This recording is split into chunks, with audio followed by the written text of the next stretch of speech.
Hello student, today we are going to study chapter first, that is nutrition. हम nutrition के बारे में पढ़ेंगे, न्यूट्रिशन इन प्लांट्स। न्यूट्रिशन क्या होता है? सबसे पहले न्यूट्रिशन की बात करते हैं।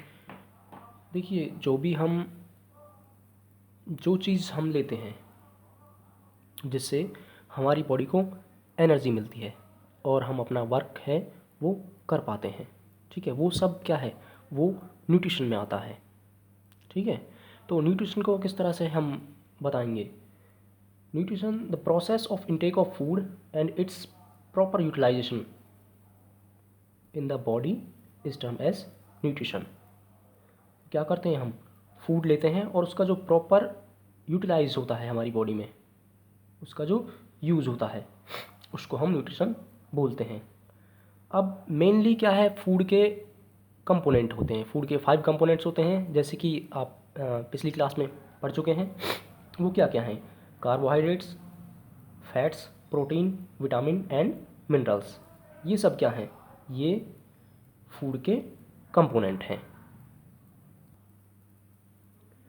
अब देखिए, जितने भी लिविंग ऑर्गन्स हैं उनमें जो न्यूट्रिशन होता है वो 2 तरीके से होता है। पहला ऑटोट्रॉपिक और दूसरा हेट्रोट्रॉपिक न्यूट्रिशन। ऑटोट्रॉपिक क्या होता है? जैसे कि नाम से ही आपको पता लग रहा है, ऑटोट्रॉपिक। ऑटो मीन्स जो अपने आप होता हो। ऑटो का मीन्स होता है सेल्फ और ट्रॉपिक का टू फीड। तो ऐसे ऑर्गेनिज्म्स जो अपने आप को खुद फीड करते हैं, अपना भोजन खुद बनाते हैं, वो ऑटोट्रॉप्स कहलाते हैं, जैसे प्लांट्स हो गए। दूसरा है हेट्रोट्रॉपिक। हेट्रोट्रॉपिक ऐसे ऑर्गन्स होते हैं जो अपना भोजन खुद नहीं बना पाते। वो क्या होते हैं? अपने भोजन के लिए दूसरों के ऊपर डिपेंड रहते हैं, जैसे ह्यूमंस एंड एनिमल्स। ह्यूमन और एनिमल्स क्या हैं? अपने भोजन के लिए प्लांट्स पर डिपेंड करते हैं। तो पहले बात करते हैं हम ऑटोट्रॉपिक मोड ऑफ न्यूट्रिशन कि ऑटोट्रॉपिक जो मोड होता है न्यूट्रिशन का वो क्या होता है। देखिए, the mode of nutrition in which an organ synthesis its own food using simple substance is called autotrophic mode of nutrition।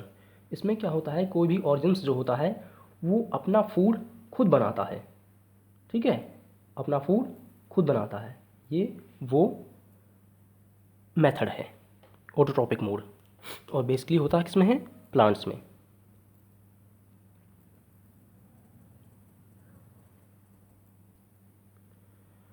जो ग्रीन प्लांट होते हैं वो अपना फूड प्रिपेयर करते हैं कार्बन डाइऑक्साइड की मदद से और सनलाइट, वाटर और कुछ मिनरल्स, इनकी हेल्प से क्या करते हैं, वो अपना फूड प्रिपेयर करते हैं। अब जिस प्रोसेस में ये फूड ग्रीन प्लांट्स के द्वारा प्रिपेयर किया जाता, तैयार किया जाता, उसे बोलते हैं हम फोटोसिंथेसिस प्रोसेस। ये प्रोसेस होती है जिसमें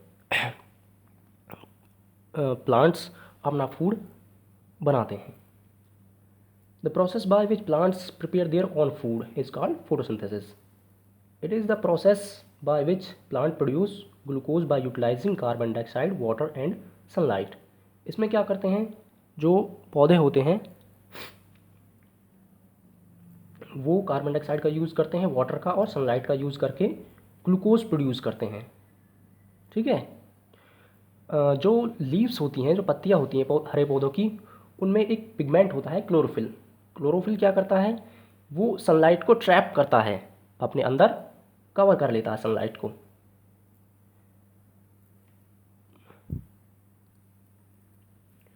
सनलाइट के बाद बात आती है कार्बन डाइऑक्साइड की। तो कार्बन डाइऑक्साइड जो गैस है वो जो प्लांट्स होते हैं वो अपने सराउंडिंग से उसे लेते हैं, एयर से। उसके बाद जो फोटोसिंथेसिस प्रोसेस में चाहिए होता है वाटर और मिनरल। तो वाटर और मिनरल्स के लिए जो रूट होती है प्लांट की, वो सॉइल से, मिट्टी जो होती है वो एब्जॉर्व करती हैं वाटर और मिनरल को और उसको ट्रांसपोर्ट करती हैं वो लीव्स तक, जो हरी पत्तियाँ होती है वहाँ तक उसको पहुँचाती हैं। यहाँ लीव्स में क्या होता है कि जो सोलर एनर्जी है वो कन्वर्ट कर देती है कार्बन डाइऑक्साइड एंड वाटर को किस में, ग्लूकोज एंड ऑक्सीजन में। वहाँ पे कार्बन डाइऑक्साइड और वाटर का जो है वो ग्लूकोज और ऑक्सीजन बन जाता है। अब इस ऑक्सीजन को तो प्लांट क्या करते हैं, एयर में रिलीज़ कर देते हैं, ठीक है। और जो ग्लूकोज होती है वो स्टोर हो जाती है उन लीव्स में, स्टार्च की फॉर्म में वो लीव्स में स्टोर हो जाती है, ठीक है।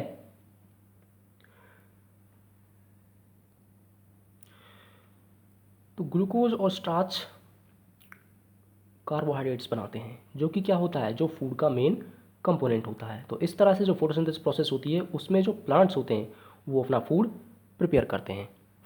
इसके बाद आती है कि कंडीशंस क्या क्या हैं फोटोसिंथेसिस प्रोसेस जो प्लांट्स में होती है उसके लिए क्या क्या चाहिए होता है। सबसे पहला सनलाइट आप जानते हैं सन क्या है, सनलाइट का सोर्स है। वहीं से क्या करते हैं, जो प्लांट्स होते हैं वो सोलर एनर्जी का यूज़ करते हैं। और जो फोटोसिंथेसिस प्रोसेस है वो सनलाइट की एब्सेंस में नहीं हो सकती। नाइट के टाइम में जो फोटोसिंथेसिस प्रोसेस है वो नहीं होती, फोटोसिंथेसिस प्रोसेस होती है डे टाइम में, जब क्या है, सनलाइट होती है। नेक्स्ट जो ज़रूरी क्लोरोफिल, तो क्लोरोफिल होता है ग्रीन लीव्स में क्लोरोफिल का वर्क क्या होता है, वो जो सनलाइट होती है उसको ट्रैप करने का वर्क करता है, ट्रैप करने का काम करता है। अब देखिए जो फोटोसिंथेसिस प्रोसेस है उसके लिए क्लोरोफिल की प्रेजेंस बहुत ज़रूरी है। इसके प्रेजेंस में, इसके एब्सेंस में ये जो फोटोसिंथेसिस प्रोसेस है वो नहीं हो पाती। उसके बाद नेक्स्ट जो आती है वो है कार्बन डाइऑक्साइड गैस आप जानते हैं एयर में प्रेजेंट होती है। तो वहीं से क्या है, कार्बन डाइऑक्साइड गैस को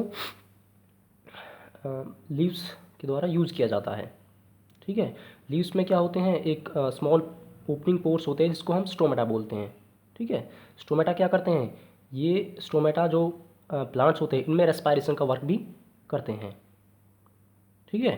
तो यहीं से क्या है, ये जो स्टोमेटा होता है, स्टोमेटा एक ओपनिंग और क्लोज होल होता है जो रेस्पायरेशन का वर्क करता है प्लांट्स में, ठीक है। यहीं से क्या है, वो जो कार्बन डाइऑक्साइड है वो ग्रहण की जाती है, ठीक है, प्लांट्स के द्वारा, और फिर उसका यूज़ किया जाता है फोटोसिंथेसिस प्रोसेस में। बिना कार्बन डाइऑक्साइड के क्या है कि ये जो प्रोसेस है वो कंप्लीट नहीं हो पाती। उसके बाद जो आता है वो है वाटर एंड मिनरल्स। तो वाटर एंड मिनरल्स कहाँ से मिलते हैं, वाटर एंड मिनरल्स होते हैं सॉइल में क्या होता है, प्लांट्स की रूट्स होती हैं। रूट्स क्या करती हैं, उन मिनरल्स को जो वाटर में डिसॉल्व होते हैं उसको एब्जॉर्व करती हैं, ठीक है। उसको एब्जॉर्व करने के बाद उनको ट्रांसपोर्ट किया जाता है लीव्स तक, ठीक है, जहाँ पे फोटोसिंथेसिस प्रोसेस होती है।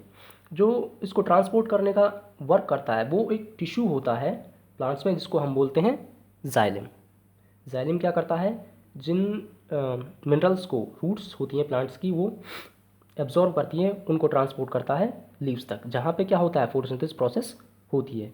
तो इस तरह से क्या है, ये 4 कंडीशंस हैं फोटोसिंथेसिस प्रोसेस की। इन 4 कंडीशंस के बिना ये जो फोटोसिंथेसिस प्रोसेस है वो कंप्लीट नहीं होती, ठीक है। उम्मीद करता हूँ आपको समझ में आया होगा इतना।